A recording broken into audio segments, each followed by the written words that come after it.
All right, we just going in, boom, and we are here finally, sister. We're here. We have mana. That's right, hermano. We have made it, We have.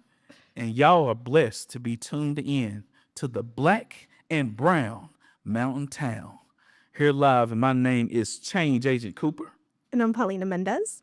and we are glad to be here. And before we get to business, let's give them a disclaimer because we are professionals. That's right. That's right. So let's get to business. So let's do this disclaimer, right? You want to start it off, and I'll take the second paragraph. Absolutely. Absolutely. So just so y'all know, before we jump in, we're going to have honest conversations about mental health, community, racism, identity, healing, and what it means to navigate life as Black and Brown folks in places where we haven't always felt seen, welcomed, or supported. And as you listen, we invite you to go at your own pace. Take what serves you and leave what doesn't. Straight like that. Just leave it. Like you ain't feeling it, just leave it. Pause, stretch, grab some water, take a walk. Listen to it while you take your walk. Oh, And come back another day if you need to, if it get heavy. Because caring for yourself is always welcome here. that's right. And while we'll share stories, insights, and reflections, this podcast is not a substitute for therapy or mental health care. If you need support, we encourage you to reach out to trusted people in your life and check the show notes for mental health resources. Yeah. Yeah, We glad you're here. that's right. So let's get it. We finally did it. We did it. We did it. We're here. So let's tell them a little bit about ourselves. So just so they know who they dealing with, you know what I'm saying? We ain't just throw something together out of nowhere because it's trending or whatever. But like, let's tell them how we landed here. So what year was it when we met? We met, I think, in 2019. 2019, 22. That sounds about right. Because at that time, you was working for the city, right? Yes, I was at the City of Asheville in the Office of Equity and Inclusion, and we started connecting. We started connecting with the work that you were doing and the work that was happening. Yeah. Yeah, And I'm gonna tell you where it was. The first time we was at that, you remember when we used to have like the professionals of color luncheon or something like that? You and Tiffany Iannaccio. Hey, Tiffany, shout out. Hey, That's a shout out, Dr. Tiffany. Dr. Tiffany. That's right. Yo, but that's where we met. Now that I think about it, I remember like it was yesterday. Yep. I miss having those. We need to get back to having those. I think let's do it. Another project. Yep, another project. Here we go. But so we connected in. I also remember you. I don't know if you knew this or not, but you introduced me to a man named Chuck Manning from Durham. And Chuck Manning mentored me and gave me the game on how to do reentry. And to this day, he is the reason why we provide cell phones for people coming home from prison. I love that. That's amazing. Yep. But Philip, tell the people who you are. I mean, people, obviously, everyone knows you. And just in case there's someone who's been living under a rock and desert, who are you? Yeah. Well, I am a native of Western North Carolina. I was born in Rutherford County. I've been in Asheville for a long time, but, my family's down in Cleveland County, a little town called Lundale. I know a lot of y'all viewers may not have heard of Lundale, but that's where most of my family is from. And then on my dad's side, in West Virginia. So Appalachian is all in my veins. Mountain man. But yeah, man, I'm in recovery. So I am a person who wrestles with mental illness and also in recovery from addiction. I was on drugs, but glory be to God, I was delivered. And I've been off of drugs and sober for over 17 years. Went to prison a couple times, treatment a couple times, but was able to reinvent that last prison stint. Came home on fire for the Lord, on fire for recovery, and it's been working. It's been working. I'm a family man. I'm a minister, have a beautiful wife who is also in recovery. Hey, babe, hey. I have 4 children. I had one that went to heaven a couple years ago, and they may hear a little bit about that at some point in our series. And, I'm fully committed to addressing the behavioral health stigma because I know a lot of people like myself who are self-medicating. And the next thing you know, that life of crime accompanied the self-medication. And then it was a vicious cycle after that. And so that's who I am, a change agent who is fully committed to recovery because I know what it has done for me. That's beautiful. That's beautiful. I didn't practice that at all. That was you didn't have to. That's your life. Amen, sister. Yeah. Now, Your turn. Turn them up, Paulina. Turn them up. Hey, turn them up, Paulina. I'm like, y'all are so welcome for all of this, All of listeners. it. Thank you. All of it. Thank you for tuning in.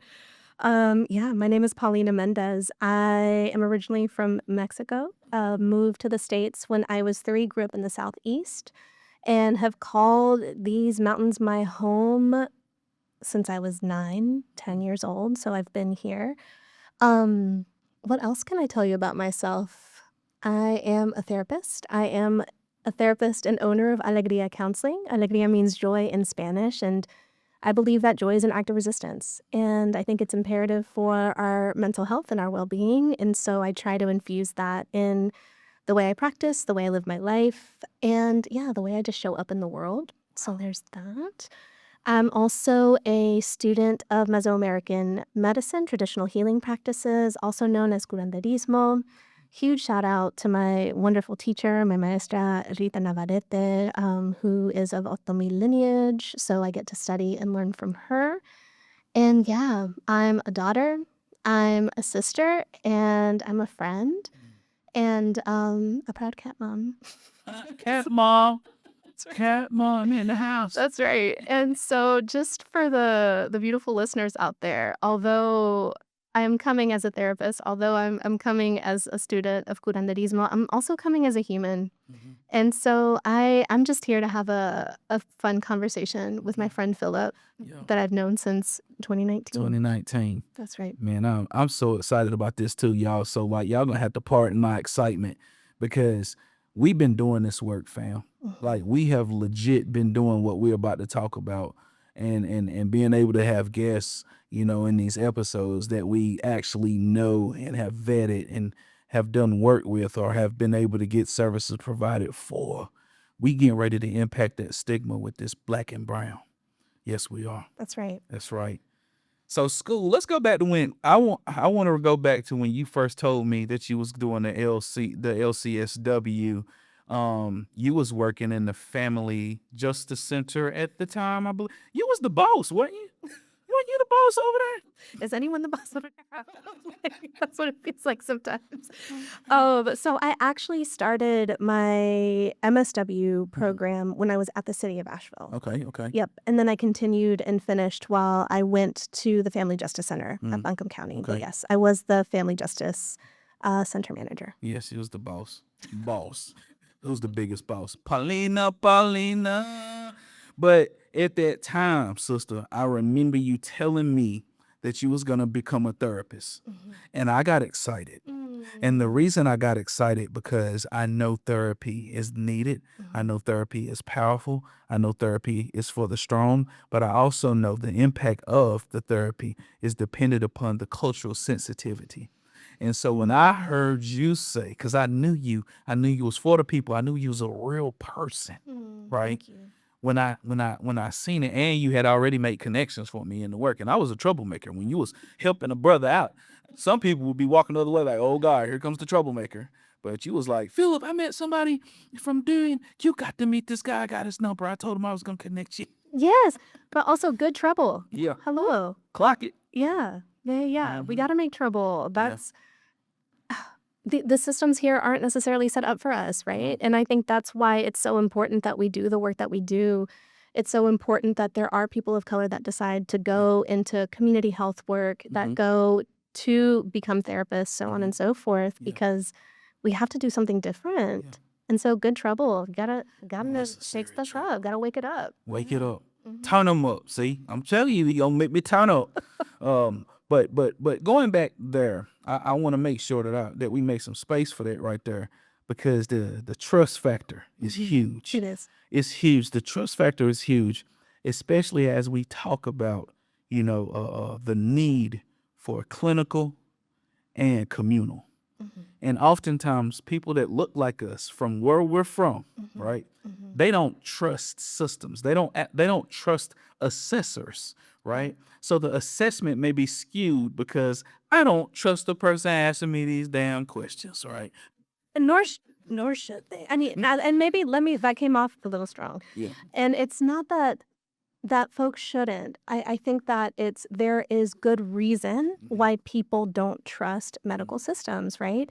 If I had a penny for every time a person of color in particular, a woman of color in particular, a Black woman of color came to me with a diagnosis that was wildly incorrect because of a trauma response, Come on. I'd have a lot of pennies, you know? So, I mean, there's reason, and we can look at historical factors as well, why there is mistrust in medical systems. And that mistrust, what I seen from my view, so on the communal side, that mistrust had impacted people in a way to keep them from getting the help that they really needed, right? To deal with that trauma. And whenever you told me you was in school, and I remember you transitioned into the what was it, LCSWA, and when you got, I was like, yes, it's go time. And with the work, and shout out to I gotta always give a shout out to Victor Armstrong and Dr. Michelle Laws, because they were the ones that were really responsible for us having a lot of the resources we have to this day for those who are from historically marginalized communities getting access to that culturally sensitive therapy, which was an investment that came at the right time. Because once that investment happened, then we could make sure that people had access that they wouldn't have had otherwise. And so I'm gonna go back to how the referrals started. So you told me like, Coop, I'm doing it. I remember you at one point in time you was finna move, wasn't you? Wasn't you about to move or something? I was mad as hell. Like, man, I finally got a therapist I can trust. I was gonna move, and I Yeah, did not. yeah. But the referrals started coming in, and for those who are listening in, I'm gonna tell you why it was important on the reentry side of things. Why it was important to get a person connected to a therapist. So a person who does prison time experiences, it's a whole nother lifestyle when you're locked in a cage, when you're told to squat and cough, when you're, shake downs, and they just empty out all of your belongings and throw them everywhere like it doesn't matter. It'll change your life. The violence that you see, the corruption. A lot of people come home with what's called post-incarceration syndrome, which is not in the diagnostic statistical manual, but it does indeed have signs and symptoms that can interfere with the person having a healthy reentry experience. And connecting a person to a therapist that they can get used to and unload some of the things that they went through, it's healing. And I've seen it happen with folks. I would like to hear your thoughts on how it's went, like with us with these referrals. Like, what are your thoughts on how that thing has went down? Any type of feedback? Because I've been blowing you up ever since ever since you got your credential. Paulina, you taking clients, Paulina? Yeah, I think it's been going well. It's really, first of all, humbling. It's really humbling to have your trust. It's really humbling to be able to work with people who have historically mistrusted support, right? Or therapists, or have gotten a misdiagnosis or whatever. So yeah, so I want to start off by just expressing how humbled I am and how grateful I am to be entrusted with this work, and also people. We're just people. Ordinary people. That's right. We're just people. We're just people. And everyone has a story. Everyone has lots of stories. We're all made up of them, and our stories impact and shape who we are and how we move through the world. And some of us have stories that have been more traumatic than others, right? So in terms of how it's been, it's like I won't be like, it's been a roses and everything is like there are certain challenges, Yeah. right? Because people are trying to figure out work schedules, people are getting new work, people are trying to, so it's that can be challenging when it comes to scheduling, like over the course of consistency and kind of that commitment to showing up, which, by the way, we're here to talk about how we need both the clinical and the community. Yeah, yeah, yeah. So while it is important that people show up, I think I just want to say it's okay if you started and had to take a break. Yeah. If anyone Yeah. I've worked with is listening, Yeah. it is totally okay, and there are other ways to heal, Yeah. and we need multiple ways of healing. I like But that. Can you have that? we need multiple ways of That healing. part. Yes, yes, yes. Mhm. So all in all, it has been such a privilege. It has been so wonderful, and um, I love what I do. And I can tell you do too, and the way we've been collaborating. Mhm. So for those who are listening, on the clinical side, you know, and of course you have lived experiences that can put you in a different category, of course, but for the sake of the conversation. On the clinical side, I have you with the education, the training, the experience, the passion, the genuine, the just solid, right?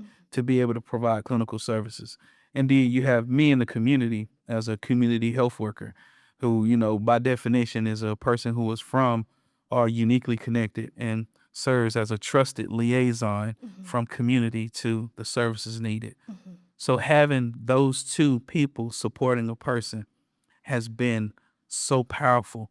And I can think of instances where, you know, I had to make sure that a person had somewhere to do their therapy because they wanted to do telehealth. And them saying, hey, man, I really want to keep doing this therapy thing, but I really ain't got nowhere else to go.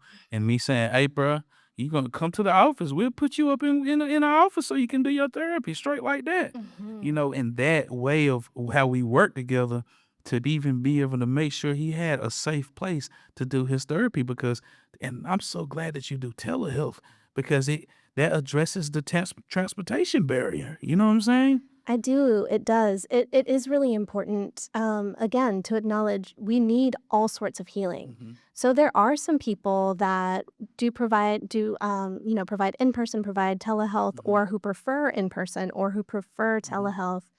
And let's be real, there are some people who are like, I can't do telehealth because my kids are present, or because there's not a quiet place in my Mhm. home, or what for whatever reason, Mhm. right? And so we do need different types of healing. And more than anything, when it comes to the work that we do, and I think this is one of the things that we do well and why we collaborate well together, is we're adaptable. Yeah. Like, let's do what we need to do Whatever it in takes. order to get the support that Yeah. people need. Yeah. Whatever it takes. And and I love one of the things you had said earlier, man. And like I say, I'm so excited. I'm trying to keep my composure. But you said earlier that joy was an act of That's resistance. right. And just so much that you have to teach people from your clinical side of things that people just wouldn't get from, you know, the usual person that they spend the time with in community. Cause like you say, healing happens in different spaces. Like for me, I'm in support groups. Whether it's a 12-step group or whether it's a men's group, men's Bible study, right? And that's a form of healing. And I've been in groups where I can hear somebody, good God Almighty, I can be in the group with somebody and I know that they need a little bit more than what the group can provide. Right. And me being able to have a trusted Mhm. professional that I can refer them to, man, Mhm. that clinical and communal. Mhm. And a lot of times I got to remind folks too, like, what you gonna do in between your therapy sessions? That's right. Right? Because you got your therapy session and then you got your next one 2 weeks out or maybe a month out. What you gonna do in between time? That's And right. us being able to communicate like a family, you Mhm. know what I'm saying? Because that's one thing about you don't play about them releases. You, you know I play about me and release. The releases must be sized. Period. You like Philip? I don't know what you're talking about. And then my mind, oh yeah, the release thing sign. Of course you don't know what I'm talking about. You know what I I'm saying? can't confirm or deny nothing. But and once they sign it, then our collaboration on how to best support them. Like, you know, Correct. they're having struggles in this area, that area, and hey, this might be something that you could help this person more with, or this might be something that another person could help them more with while I work on this, Mhm. because it's the whole person. You know. Right. Mm-hmm. Yeah. Yeah. Yeah. Yeah. Philip, so you started talking about some ways that community healing happens. Mm-hmm. You talked about groups, Mm-hmm. right? And again, healing happens in all sorts of places. We need all of the healing. We need all of the Mm-hmm. things. And to your point, sometimes groups can be overwhelming for folks, right? Sometimes groups are inaccessible. Is there dinner? Is there childcare? Are there things, right? Um, Transportation, which you've already listed. What are some other ways that people can heal in community from your perspective? Well, you have exercise. Like, I know a lot of people who have gravitated towards exercise, whether it be hiking, powerlifting, high intensity interval training. Those are some examples.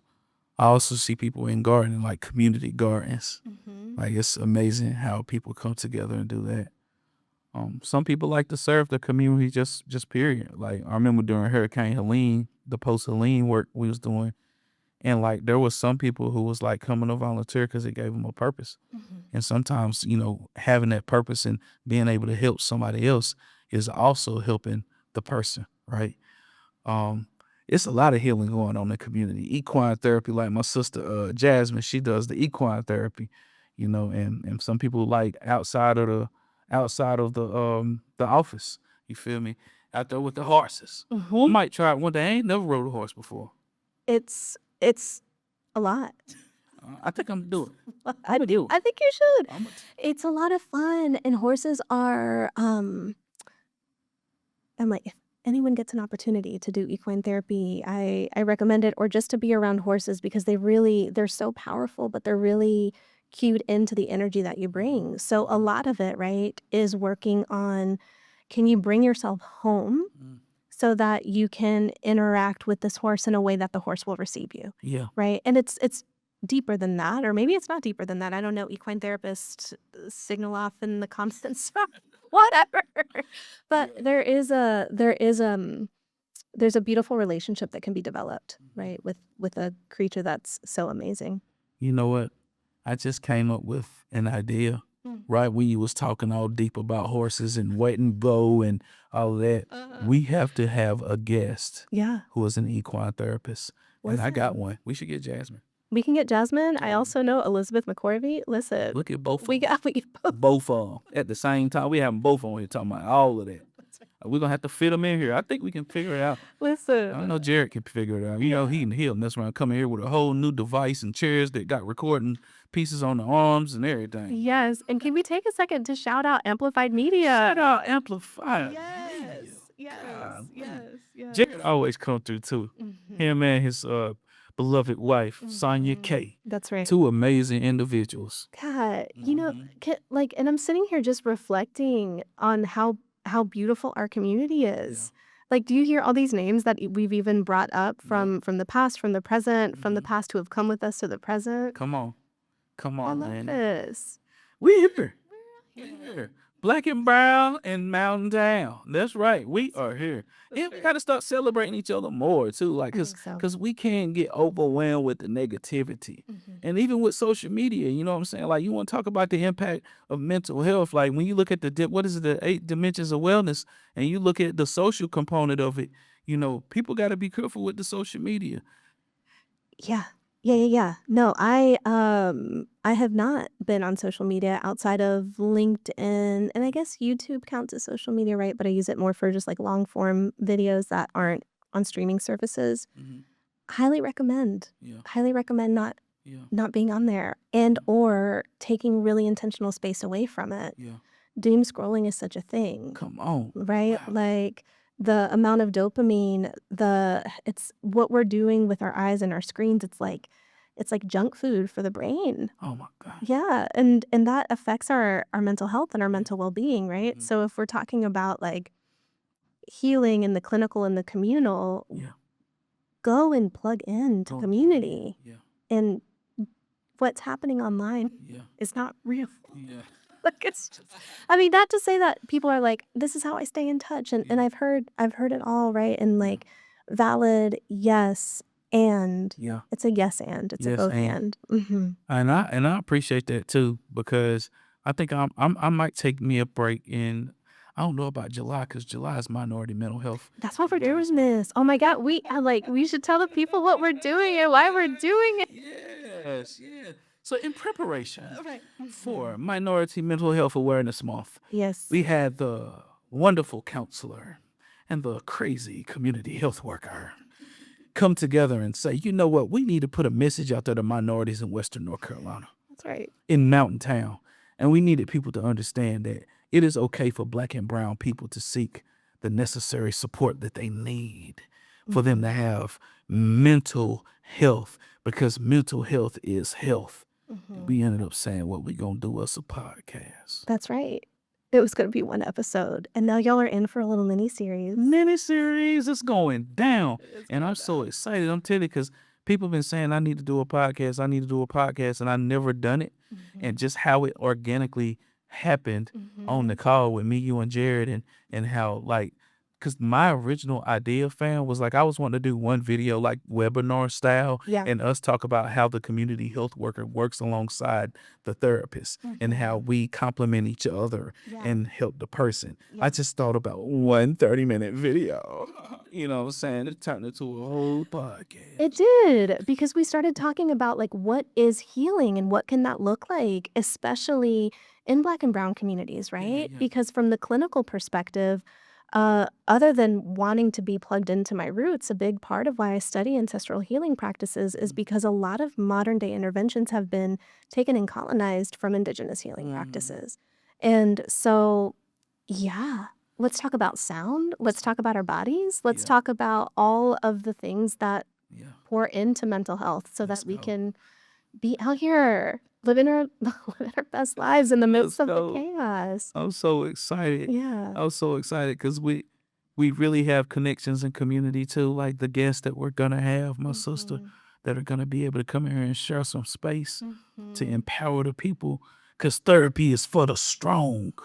It is. Therapy is for the strong. It is. It is. It is. And especially for our region, we also just got the opportunity to work together with WNC Health Network. That's right. Shout out. Yeah. Shout out to the Western North Carolina Health Network. right. That's right.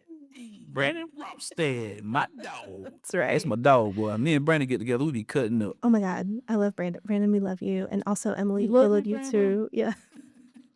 Man, he took like, me where's to my the most camera? bougiest coffee shop I ever been to in my life. Listen, I don't know if I want to be saying, I can't be saying company names and stuff, but anyway, it was a very bougie coffee shop. I don't know how podcasts work. Listen, I also don't know. If you're watching, I am doing my best to change the cameras. I feel like you're doing a good job too. Let me see your hand go over there. And in my mind, I'm like, "Dang, glad she doing it," because I'm like, squirrel, what button? Listen, I'm also just like, what button? So I just appreciate y'all listening and being here for this journey. Thank you. Yes, and this is the intro. This is the intro to some amazing conversations. I'm definitely excited for my friends in Raleigh to be aware of what it is that we're doing. I know Kelly Crosby has a new assistant secretary position, and she's very much a big time mental health advocate and a person who is in mental health recovery herself that speaks about it. I know they're going to be so stoked about this. And then, our friends at Vaya's merging with Partners. Did you hear about that, Vaya? No, actually, I did not. So Tell me. Vaya, the MCO, is merging with Partners, the MCO, and they're going to be called Vaya Partners. Okay. And so I'm very excited about that because a lot of my family live in the Partners Okay. footprint, Rutherford, Cleveland County, Gaston County, right? And so being able to empower some of those Black and browns, because you don't see a lot of Black and browns speaking about mental health across the state. Across the country. I'm like, by the way, time for numbers. Numbers. Turn them up, Paulina. Turn them up. So Black and Latino adults are less likely to receive mental health treatment. And this is a stat from the U.S. Department of Health and Human Services Office of Minority Health. And we're looking at 2024. So recently, Black American adults were 36% less likely than U.S. adults overall to have received mental health treatment in the past year. Wow. And Latinos were 28% less likely than U.S. adults overall. And what I will say about that as well really quickly, especially when we're talking about the Latina community and Latinidad, is that's also a huge diaspora. I mean, it's a huge spread of people and how that, the ethnicity, right? It's not a race, it's an ethnicity. That's right. And so there are Afro-Latinos, right? There are white Latinos, there are Asian Latinos, and it's still 28% less likely, even with all of that considered, right? And I bet you it's underreported too. Oh my gosh, 100%. Yep. I don't know about your community. Yeah. I like how I'm saying that because I'm just like, I hear this all the time, but I think we share this similarly in our communities. There's this feeling of like, if you go and get mental health support, you're crazy. Come on. And aren't we all? Man, listen. And I found that out. No shade. So none of my former colleagues, none of y'all be trying to figure out who I'm talking about. But I realized how prevalent mental health was once I became a professional. Mm-hmm. It was when I was working at the college, when I was working in the courthouse, when I started to realize that there were a lot of people who either took mental health medication, had a therapist, like, and they talked about it. And like that was one of the things that made me feel strong to open up because I was working at AB Tech, right, in the student advising and support services department. And I had a friend, Monica LeBlanc. She got a new last name now, but another therapist. When she worked at AB Tech as one of the counselors, and I can remember the conversations that we would have about mental health all the time. This is like 2015, 2016. You feel me? Yeah. And like talking about it with professionals is when I seen like, whoa, this is really prevalent.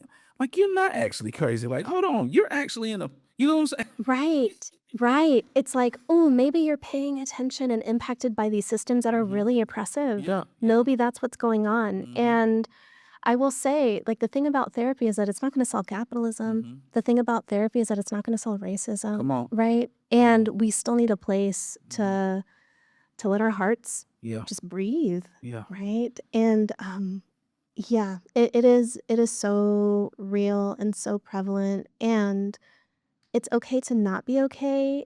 That's right. And it's also okay to be okay. Yeah. Like right now, I think what I've seen a lot of is folks almost have some guilt when they're like having a good day because everything is so chaotic and the world feels like it's on fire. Like, yes, the world is on fire. And also, like, thank you for being okay. So that when you come into community, we can co-regulate together. Wow. Right. So like bring your regulated central nervous system and come help us out for the ones of us who need some support to be together. I like that. Yeah. I like that because everybody gets a turn. And It's a turn. don't be surprised if you see a social, well, you ain't gonna see it because you ain't on social media. But I'm gonna do a post that's gonna say it's okay to not be okay, and it's okay to be okay. Yes. There should not be any guilt in practicing self-care and establishing boundaries. No. Absolutely. Wow. Self-care and boundaries all day. I mean, Audre Lorde talked about self-care as an act of resistance, right? Like, how can we take care of ourselves in order to be able to survive? Wow. And that's a big deal too, man, especially in the area where we at, because we working in the field. We we working off I don't want to just keep using the word work because sometimes we're showing up for people in the same way that we show up for people when we're on the clock. But we're still utilizing that anointing, that superpower that we have, that gifting that we have to support people that we love, that we worship with, or that we are in community with, and being able to utilize that. And so it's like it's not something that we turn on and off. And so it's important for me to shoot for being okay, and me tangibly shooting for being okay is getting my cup filled up. That's when I'm meeting with somebody to pour into my cup, because when I'm empty, somebody got to pour into my cup, and then I'm back okay. Right. And that's when we talk about being in community and having reciprocal relationship, right? We need reciprocity. Huh? I like that. Iron sharp as iron. We need reciprocity. That's a t-shirt. Yes, ma'am. Sorry, I got it. You're good. You're good. I'm like, right, is that? No. Merch. Merch can be found at, no, I'm kidding. What day I like it, bro? You never know. Because we didn't see this coming. We did not. And hopefully the way these buttons are working, people will get to see this coming. Yeah. They gonna see it coming. And I'm gonna go back to something that you said, because when you said it, I felt it. Reciprocity. That's a whole word. Reciprocity. Iron sharpens iron. And understanding like, hey, I add value to this relationship. How can I add value to your life? How can I be praying for you? Sometimes it's just calling a check on a person. 100%. Because people, once they get in positions or they get in certain roles where they're pouring and pouring and pouring, it's like, who's helping the helper? So sometimes my people that's listening in, call and check on your strong friends. Call and check on your strong friends. Yeah, absolutely. Absolutely. Gosh, along with the like iron sharpens iron, I also want to put out there it's important to pour and it's important to let people pour into you. Yeah. And as helpers, how many of us are we like, "Ooh, I don't wanna be a burden. Ooh, I don't wanna bother. Ooh," like, I know it's prevalent more so, like, we can look at gender roles, but I feel like it affects a lot of us, right? And even just thinking about culturally, at least in Latina communities, Mhm.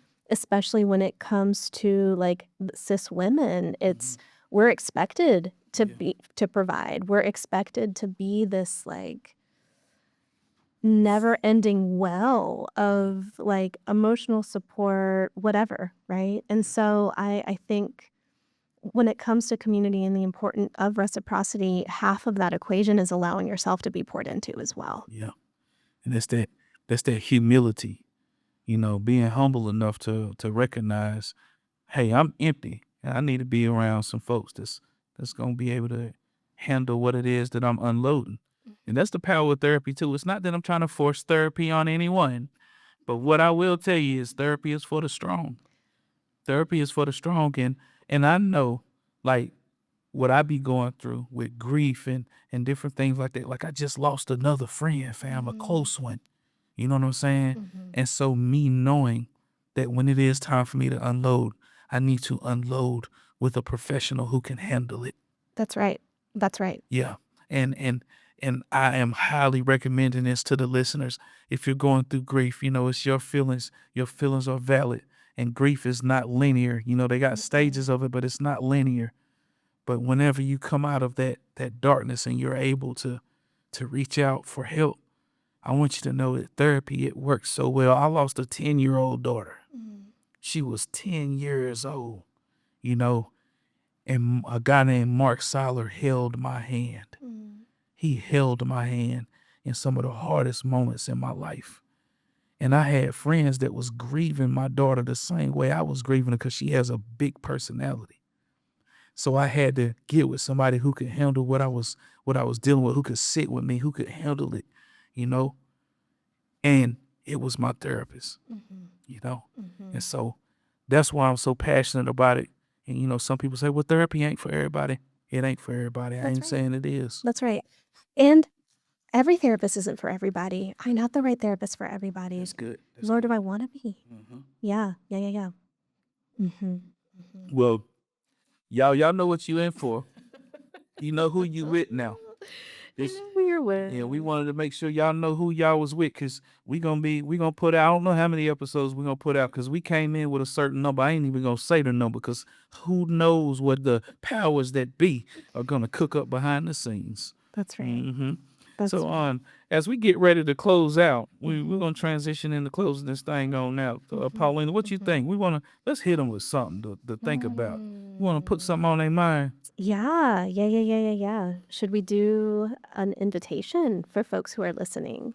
Yeah, I like Is it invitations. time for an I hate invitation? invitations because I didn't always get invited to the party. Well, you're invited to this party. Let's go. I'm like, welcome, welcome, welcome. The invitation. All right. So I think because we're doing clinical and community, right? Mhm. So let's put this out there. Let's from a clinical perspective and from a community perspective, Mhm. what is one thing that listeners can do this week for their mental health that doesn't cost money? Ooh, I like that. Yeah. I like that a lot. Yeah. I'm not gonna post that on my social media Okay. because I'm gonna say that for the podcast. See, I get so excited. I be ready to run the social media. That's my thing. But listen, cross promotion Yeah, or that's lit. etc. That's lit. Yeah, yeah, What is one thing that you can do for your mental health that does not cost money? Ooh. okay. Hit them with the community perspective. And for the community side, I want you to reach out to a person Mm. that you know you should reach out to, but haven't wanted to. And I want you to do it on purpose. Brave. Philip hit y'all with a big one. Hmm. Look, they mess around and do mine. They gonna have to do yours. They gonna need a third perception. They're gonna be like, wait. We'll need a mediation. So it can be calling the mediation center. Shout out to the mediation center, Mediate WNC. That's right. Yeah. So That's right. so y'all's invitation is to think on one thing and do one thing for your mental health that doesn't cost money. And we want you to reach out to that person who you know you should reach out to, but haven't wanted to.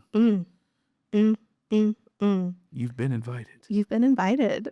And so maybe before and after that, my invitation is to connect with your breath. It's free. It's been with you since the first moment you arrived to this world. It'll be with you during your last. And it can be as easy as just taking 3 deep breaths. I know it might sound cheesy, it might sound cliche, and maybe the invitation before taking a nice big deep breath or a series of deep breaths is to even just feel your feet on the floor, to feel where your body's connected to the seat under you, and then take a moment and breathe. So that is something that you can do before and after Philip's invitation. Oh, dang, I done started doing it because your voice was just so chill and calm and safe. I done put my feet on the floor. I love it. Taking the breaths, and I do feel a little bit more calm. Yeah, what did you notice? What sensations did you notice? Excitement. Like I could really feel the excitement. Like it's not caffeine, it's not nothing else, but it's like genuine excited about the topic. Because it was like I'm here and I'm really in the podcast and I really got the headphones on. I'm in here breathing, connecting with my breath, and it don't cost a dime. Not a dime. Take your time. That's right. Well, we thank you for tuning in, and we hope that you can continue to ride out with us, y'all. Yes. Black and brown. Mountain